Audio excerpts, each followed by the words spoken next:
دا 10 محرم چې کنه او بیا بورون شي قبر ته قبرونه جوړو دا غرانګي نیم خلک دالته خوشکور دی نشته خو د بری چې وکسه امام حسین رضی الله عنه حضرت حسین رضی الله عنه په نوم مانته دیوبو سبیلونه لګی او زوی کې په پرتیا دالې دی ویلې امام حسین رضی الله څه شوم جی تر شهید شوم او وجه شهید شوم لہذا اوس موږ دا شربت تقسیمو څوک به تقسیمو څوک چکي اپلا زلجنا خپل پکې وي بیا موت دومنتی شي نو چې امام حسین رضی الله تر شهید شوم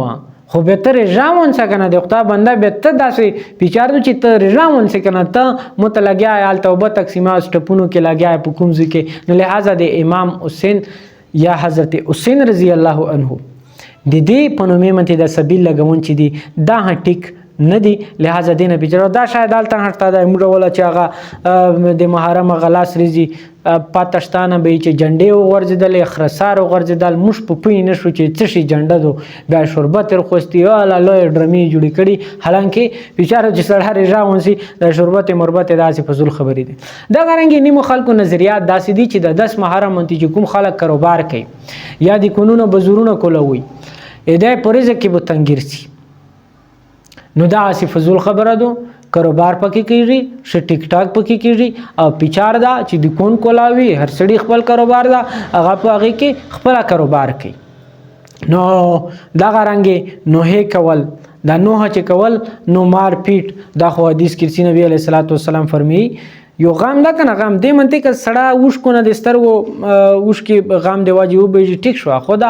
څوک خاتون شلوان یا مخته چمې ټیر کول دا اسلام کې نشته دا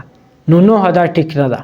او دا خوشینګون الله لعنت ته او زونه وی پړسي نو هغه مفتی سپتا چې د چا ټلیفون وکړل چپاته نه وکړه کنه وی چې یاره مفتی صاحب جی هغه بامه دا بجمی هغه دا چوړې د چوکون دا ټوکې موکې دا شیونه تیر کوي مخکې محرم روانده محرم د شینګون زونونه وي یاره د دې پر د چوړې موړې تیرون چې دی د چوکون دا تیر کول چې دی او بیا دینه پیسې خوستل چې دی چې دا اجرت جایز ده که جایز نه ده امتی سے بتوي چې بالکل ټیک ټاک تا خلش کې دی آباته داسې ویا چې د چوړې موړې د چوکون چې دی دا لشکی زیوت تیز دی کی لشکی زیوت دی تیری کی چې وای چې زون چې سماچار خو کیږي یو خو په پیسې هډېری وګټي بل بداسي وی چې د صحابه کرام رضوان الله علیهم اجمعین دشمنون چې دی اده به شاچار کیږي اده به شا بیڑا پر کیږي نو نوح وغیرہ دا زون وان وغیرہ دا کدن هغه چې ته یو پکې دغه سره غلم هغه خبره مشهوره دو حقیقت تو کا حقیقت نه دو چې دا شنګون خو زون وای د خو په زونور باندې کړي چې ته به یو پښتون پکې ګرشوا دا چې د جلوس کې لوړ دا بیا دې ته خدا پاته نه وا چې هغه خو یا وسنه وا وسنه دا نورې ویلې دا نورې پکې وي چې راغله پکې چي وته راغله پکې پرې وته نو راغله پکې پرې وته او راغله پکې چي وته لہذا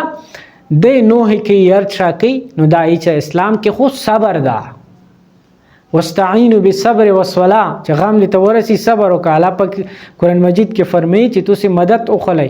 صبر سره او المنځ سره دا غرانګي ان الله مع الصابرین الله پاک صبر کوونکو سره دا ادا غرانګي وبل آیات کې چې واصبر وما صبرك الا بالله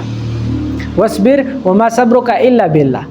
صبر وک نبی علیہ الصلوۃ والسلام ته وما صبرك تو صبر الا بالله دې بیا اجر دې ارشد په اعلی منته دا نو صبر دا وین ټکون نشته نوه موه نشته دا بهرحال نو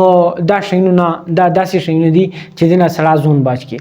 بل عوامه صلاح دادو پکې چې دا 10 محرم چی کا او بیا بورون شي قبر ته قبرونه جوړو دالې کو دوري کو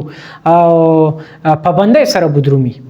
دا سي لازمي بدرومي چې هر کولې بدرومي دا پابندي چې کول چې دا قبرونه سټ شي بیا خاطه په لګي او خاص کر په دغه ریزه کې دا مقصود غني چې بس دا غرض دو بل نشته ده نو دا چې دا ټیک نه ده چې دا بس دا غوا ریزو د کې قبر ټیک کا کني نه کیږي بیا نو بیا دې کې ډېر او شری هم بدرومي نو دین ډېر غټ فتنه او فساد جوړیږي نبی علیہ الصلوۃ والسلام فرمایي چې لعن رسول الله صلی الله علیه وسلم زائرات القبور والمتخذین علیها بالمساجد والسرج. نو نبی علیه الصلاۃ والسلام داسې شر ومنته لعنت کړه دا چې هغه د قبرونو چکار لګي او دا غرنګ هغه خلق نیم خلق به داس محرم منتی لوټ شي قبرونو منتی بیا ګلونه او دونه مونږ دا لوی پړکی او دا سیستم یې جوړ کړي حالانکه نبی علیه الصلاۃ والسلام دینه منع کړی دو چې غزو کې یا څوک چراغ کوي یا څه شکي یا نستوي بس یو جماعتونو غونته دی پکې نستوي او شر د پر خو فتنه فساد غزو کیوي او مختلف خلک وي نو د شر د پر بتلن خو چي دي دا خو نه دی پیچار چې د څومره پابندۍ سره سي الله پاک د پدو خبرو عمل کوي ته فکر نصیب